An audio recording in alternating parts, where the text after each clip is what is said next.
Espírito Santo de Deus. Isaías 6, texto super conhecido. Deus ministrou ao meu coração essa mensagem. Está muito bom este lugar. A presença do Rei é real no nosso meio. No ano em que morreu o rei Uzias, eu vi também ao Senhor assentado sobre um alto e sublime trono, e a orla do seu manto enchia o templo. Serafins estavam por cima dele, cada um tinha 6 asas. Com 2 cobriu os seus rostos, com 2 cobriu os seus pés, e com 2 voavam. E clamavam uns aos outros, dizendo: Santo, Santo, Santo é o Senhor dos exércitos. Toda a terra está cheia da sua glória. E os umbrais das portas se moveram. A voz do que clamava, e a casa se encheu de fumaça. Então disse eu: ai de mim, pois estou perdido, porque sou um homem de lábios impuros e habito no meio de um povo de impuros lábios. E os meus olhos viram o Rei, o Senhor dos exércitos. Porém, um dos serafins voou para mim, trazendo na sua mão uma brasa viva, que tirara do altar com uma tenaz. E com a brasa tocou a minha boca e disse: eis que isso tocou os teus lábios, e as suas iniquidades a tua iniquidade foi tirada, e expiado o teu pecado. Depois disso ouvi a voz do Senhor que dizia: a quem enviarei, e quem há de ir por nós? Então disse eu: eis-me aqui, envia-me a mim. E a igreja diz amém. Tome assento, queridos. Eu estava lembrando uma história, uma cidade que a gente passou, e a gente foi visitar um casal na cidade de Orleans.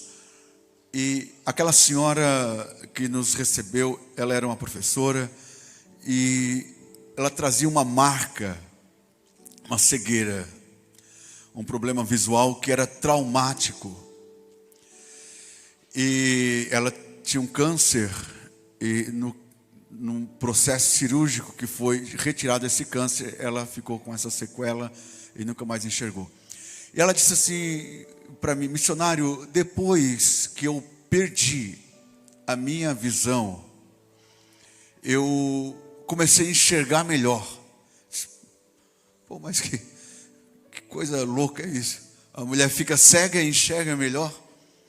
Aí ela disse assim: é que quando eu enxergava fisicamente, eu não conseguia ver muita coisa que era importante, que estava ao meu redor, coisas valorosas, importantes.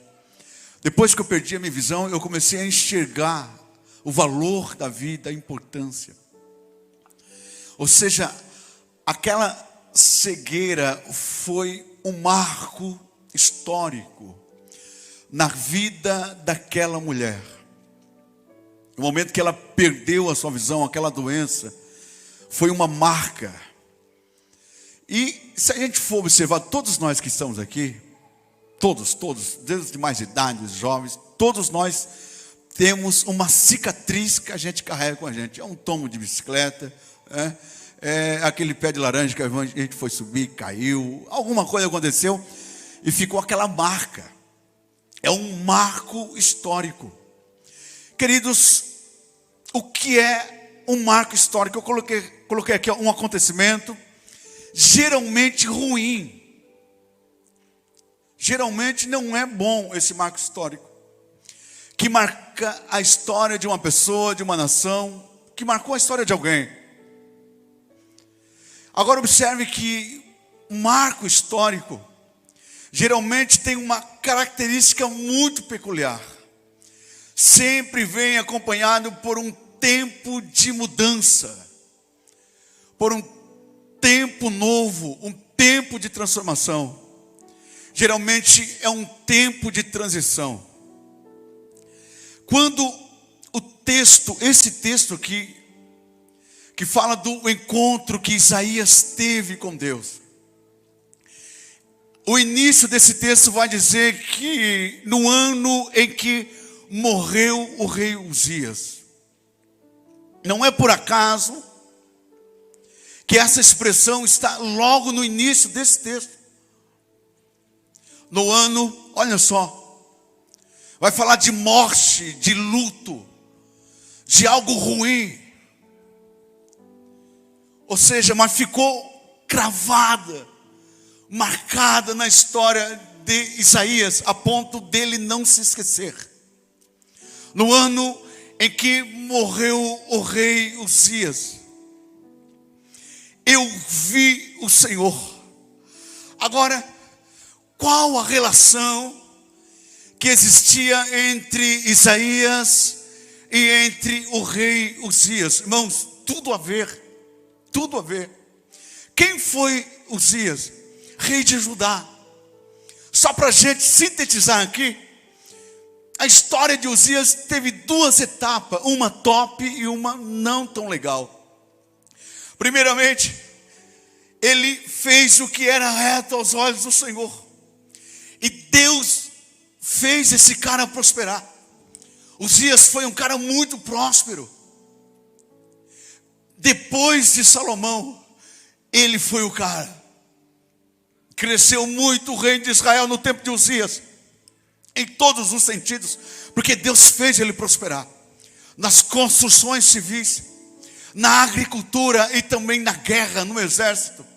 Ele era um cara top. Isaías estava por ali.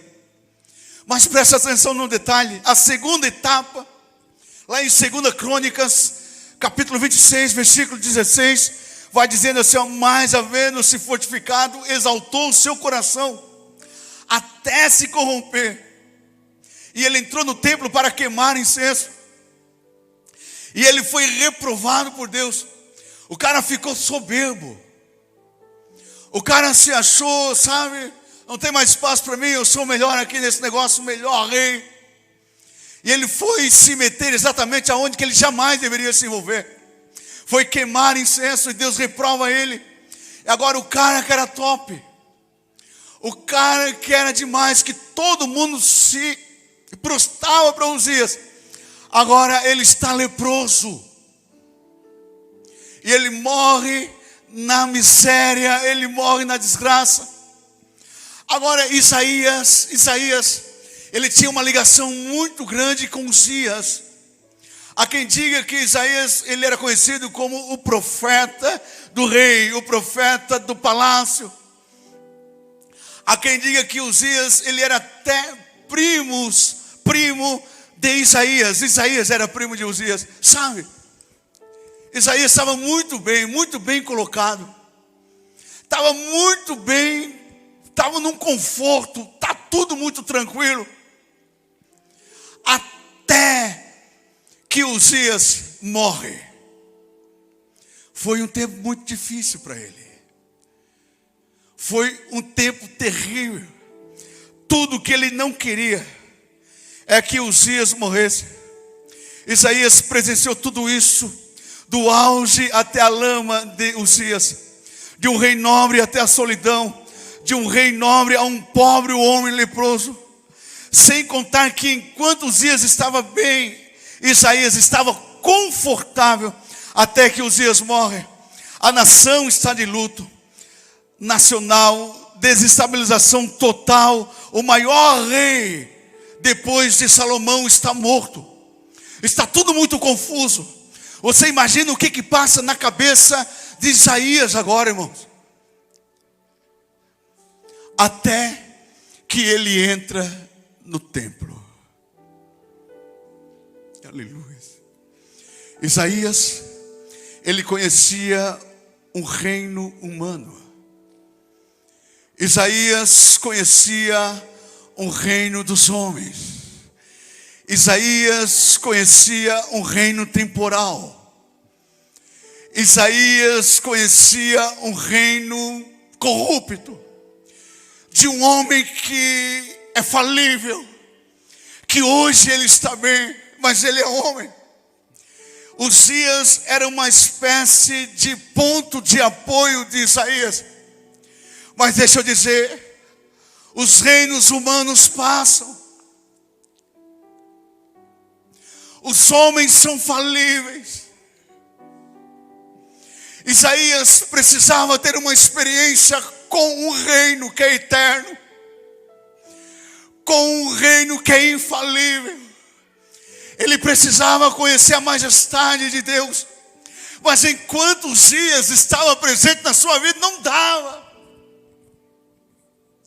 Enquanto Uzias estava vivo, não dava. O cara era muito próximo. Tudo que ele enxergava era o reino de Uzias. Aqui está o cara forte, aqui está o ombro amigo, aqui está o cara que quebra um galho para mim, aqui está o cara que vai me ajudar.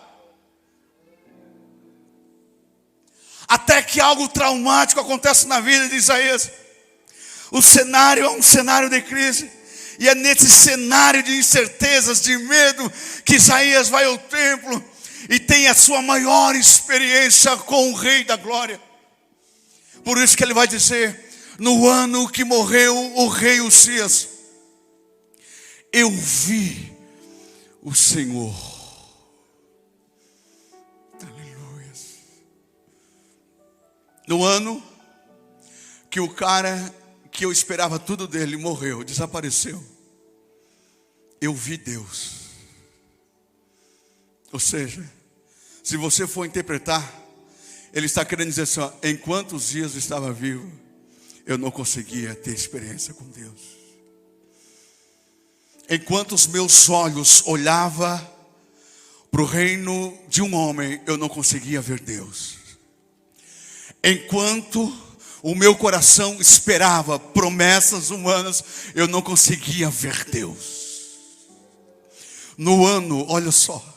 Por que ele vai falar no ano? Porque foi um fato que marcou a história dele. Naquele ano traumático, naquele ano de crise, naquele ano turbulento, naquele ano que eu perdi, sabe, o meu ponto de apoio, naquele ano que eu fiquei confuso, naquele ano de crise, eu entrei no templo sem os dias no meu coração. Aí eu vi a majestade de Deus. Será porque, cara, que a gente às vezes não consegue ter uma experiência com Deus? Será porque que às vezes a gente não consegue conhecer Deus na sua essência, a gente não consegue dar mergulhos profundos? Porque às vezes os nossos olhos não estão direcionados em Deus, a gente não espera em Deus.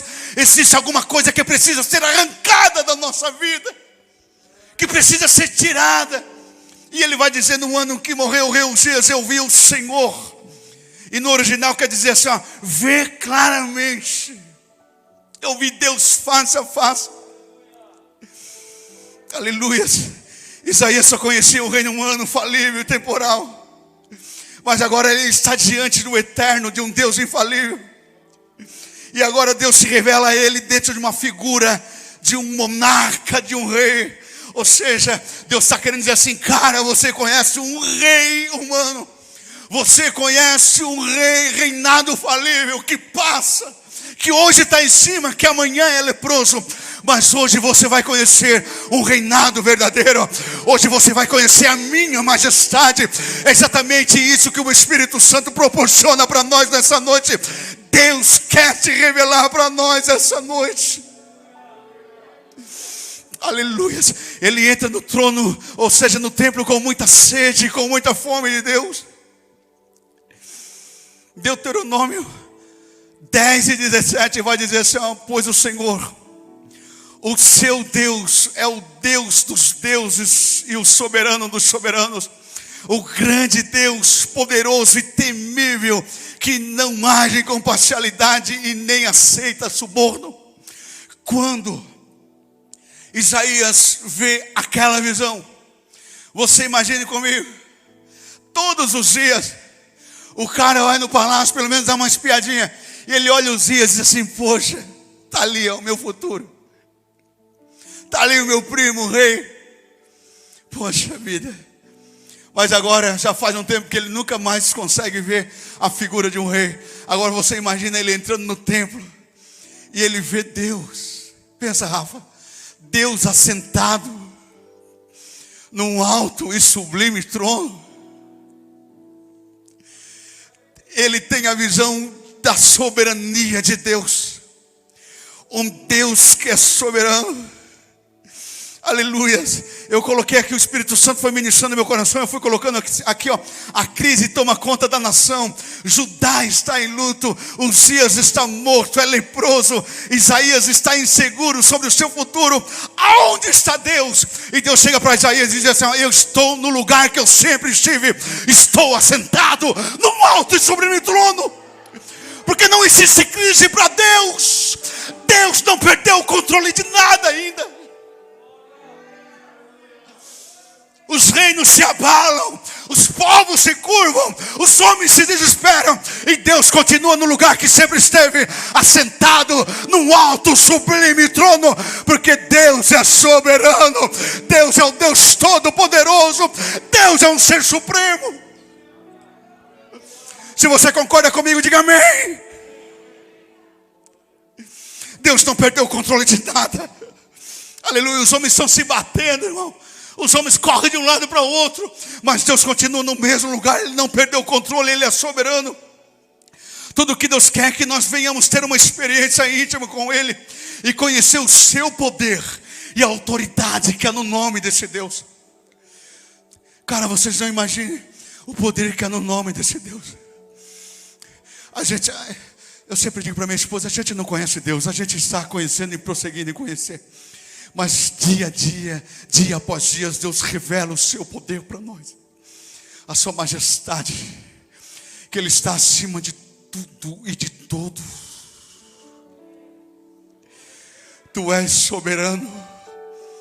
Aleluia. Eu lembro que o pastor Cláudio cantava essa canção lá 20 anos atrás. Tu és soberano sobre a terra, sobre o céu. Aleluia. Ele é Deus. Ele é o Deus soberano. Pelo amor de Deus, tira os seus olhos de Uzias. Tira os seus olhos de coisas materiais. Tira os seus olhos daquilo que é falível. Tira os seus olhos daquilo que é temporal. Há um rei soberano. Ele quer se revelar para você. Ele quer ter intimidade e comunhão com você. Ele quer que você o conheça. A soberania desse Deus. Eu sou apaixonado pelo Salmos 46. Deus é o nosso refúgio e fortaleza, socorro bem presente na angústia. Portanto não temeremos, ainda, olha só, ainda que a terra se mude, e ainda que os montes se transportem para o meio dos mares, ainda que as águas rujam e se perturbem, e ainda que os montes se abalem pela sua braveza, há um rio cujas correntes alegram a cidade de Deus, o santuário das moradas do Altíssimo. Deus está no meio dela e não será abalada. Deus ajudará a romper da manhã. Os gentios se embraveceram, os reinos se moveram. Ele levantou a sua voz e a terra se derreteu. Quem pode aplaudir o Rei dos Reis e Senhor dos Senhores? Você imagina o poder que há na voz desse Deus? Deus não precisa de muito tempo para Ele falar, porque uma palavra, Deus falando uma palavra só, já é o suficiente para mudar a história de um homem, de uma mulher, mudar a história de uma nação inteira. Ele levantou a sua voz e a terra se derreteu.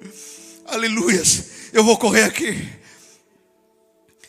Isaías, ele também vai ver, tem a visão da plenitude de Deus quando ele diz: o seu manto enchia o templo.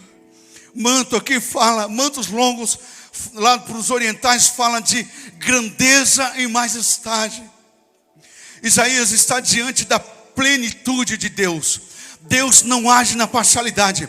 Não foi cantado aqui, ele se entregou por inteiro. Não tem parcialidade, não tem meio termo com Deus, não tem só a metade com Deus. Deus é o Deus da totalidade. Isaías viu a visão da plenitude de Deus. A casa foi cheia da fumaça. A orla do manto encheu toda a casa. Eu fui colocando algumas coisas aqui. Deus não é parcial. Ou seja, onde Ele está, o ambiente fica cheio.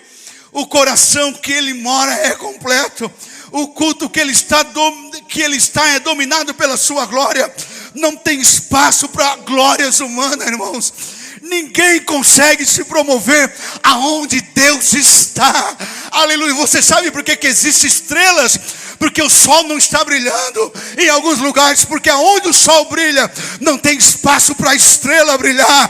Aonde o sol da justiça está brilhando, ninguém aparece aqui. Porque a presença de Deus é suficiente para encher a casa. Deus é o protagonista aqui no nosso meio essa noite. Ele até viu os serafins. Ele viu os serafins que voavam. E eles tinham 6 asas. Com 2 eles cobriam o seu rosto. Com 2 eles cobriam os seus pés. Sinal de rendição. Sinal de temor, de reverência. Com 2 eles voavam. Sinal de liberdade. Mas ali naquele cenário, eles simplesmente adoravam a Deus. Eles não eram adorados. Porque aonde Deus está, não tem lugar para mais ninguém querer glórias humanas aonde Ele está. Ele é o protagonista aqui no nosso meio. Você sente a presença dEle? Você sente a majestade desse Deus? Esse culto é cristocêntrico. Nós viemos aqui porque o Rei dos Reis está no nosso meio. A majestade dele é real. Nós viemos aqui tributar o nosso louvor, a nossa adoração. Aleluia. Tem gente que tenta se promover aonde Deus está, não adianta. Se a gente quiser estátua, aprenda a jogar futebol. Vai jogar futebol que você vai ter estátua. Se você quiser estátua, vai ser ator. Vai para Hollywood, vai para a Rede Globo, que lá você vai ter estátua. Aqui não tem espaço para ninguém brilhar. Porque a única estrela que brilha aqui é o Rei dos Reis e Senhor dos Senhores. Aleluia. Ele tem a visão da glória de Deus. E os serafins clamavam um para o outro: Santo, Santo é o Senhor dos exércitos. Ele vê a santidade de Deus, porque ele conhecia um reino falível, um reino corrupto. Ele conhecia o reino de Uzias, um cara que estava dando certo, mas que a qualquer momento a soberba entrou no seu coração, já deu tudo errado, já desandou tudo. E Deus convida Isaías e diz assim: cara, você precisa conhecer o reino soberano, perfeito, completo. E você precisa conhecer a minha santidade. Aleluia. É isso que o Espírito Santo quer que nós experimentamos, da santidade de Deus. Um Deus que é santo. Santidade é um dos atributos de Deus. A essência de Deus é santidade. Deus ama o pecador pra caramba. Ele é apaixonado pelo pecador, mas ele sempre abominou o pecado. Pedro vai dizer: são sede santos, porque Deus é santo. Ele quer compartilhar da sua santidade, porque a santidade de Deus é um dos atributos comunicáveis de Deus. Ele quer que a gente desfruta da santidade de Deus, da sua santidade. Aí tem gente que pensa assim: pastor, mas se eu ser santo, quer dizer que eu vou ser melhor do que alguém? Não, senhores. Porque ninguém é santo, irmãos, para ostentar santidade. Ninguém é santo para acusar alguém, para apontar o dedo para alguém, para dizer assim: você faz o que eu não faço, o que você faz eu não faço. Não. A gente trilha o caminho da santidade para agradar a um Deus que é santo. É por isso que você abre mão de um monte de porcaria, porque você quer agradar a Deus, porque Deus é santo e a santidade de Deus está sobre a nossa vida. Esse é um reino perfeito. Aleluias. Fique em pé, por favor. Eu quero terminar. Aleluias. Eu termino dizendo assim: primeiro Deus trabalha em nós, depois Ele trabalha através de nós. Uma das coisas mais lindas que eu vejo nessa visão é que quando Isaías é impactado por um reino divino, um reino perfeito, um reino que é santo, que é soberano, o reino de Deus, quando ele vê de fato o que é uma majestade real, um Deus perfeito, ele olha para dentro de si, ele vê as suas mazelas, ele vê a sua imperfeição, ele vê o quanto ele é um cara pecador. Porque quando a gente está diante da santidade de Deus, nós somos confrontados. Ele é confrontado pela santidade de Deus. E quando ele está diante de um Deus que é santo, ele vai dizer assim: ai de mim, ai de mim. Oh, aleluia. Ai de mim que sou um cara pecador pra caramba. Porque sou um homem de lábios impuros. E habito no meio de um povo de impuros lábios. Por favor, Deus. Eu preciso ser tocado. Eu preciso ser transformado. Eu preciso ser tocado por essa santidade. Aleluia. Isso é obra da salvação. Isso é obra do Espírito Santo, a santificação. O Espírito Santo que nos convenceu quando a gente era pecador e estava distante, é o mesmo que quer nos santificar. Não existe graça sem santificação. E a Bíblia diz que um dos serafins, ele toma uma brasa, ele toca na boca de Isaías e vai dizer assim: o teu pecado está perdoado, a tua iniquidade foi arrancada. Aleluias. Existem pessoas que vêm à igreja 10, 20, 30, 40, 50 anos. Existem pessoas que estão sempre participando da Santa Ceia, mas nunca foram confrontados pela santidade de Deus. Eu não sei como é que tem gente que no dia de Santa Ceia fica cuidando quem que vai tomar na ceia, quem vai tomar ceia, quem não vai tomar ceia. Eu não sei como é que tem gente que vem para a igreja, um lugar como esse, irmãos, não consegue ver a santidade de Deus e começa a ver o pecado das pessoas, começa a ver defeito em todo mundo, porque essas pessoas nunca foram confrontadas pela santidade de Deus. Porque o dia que a gente tem um encontro com a majestade real de Deus, a gente vai olhar para dentro de nós e ver o nosso pecado. Aleluias. E o cara é restaurado, o cara é curado. Aí Deus vai falar. Ora, eu gosto dessa parte.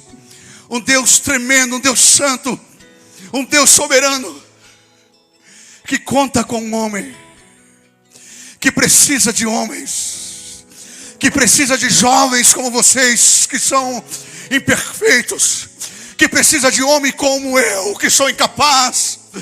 Aí Deus, irmãos, olha a voz de Deus. Deus vai falar pela primeira vez. E o que Deus vai dizer? A quem enviarei? E quem há de ir por nós? Isaías, eu estou de olho em ti, cara, há muito tempo. Você não imagina o que eu vou fazer através da sua vida, cara. Mas não dava, eu tive que tirar alguém da tua vida. Cara, eu preciso de você pra caramba. Eu preciso que alguém vá me representar. É a quem eu enviarei e quem há de ir por nós. E o cara que é confrontado pela santidade de Deus, ele não tem outra opção a não ser dizer assim: ó, eis-me aqui. Aleluia. Você pode dizer eis-me aqui? Quem pode dizer eis-me aqui? Envia-me a mim. Aleluia, aleluia, glória a Deus.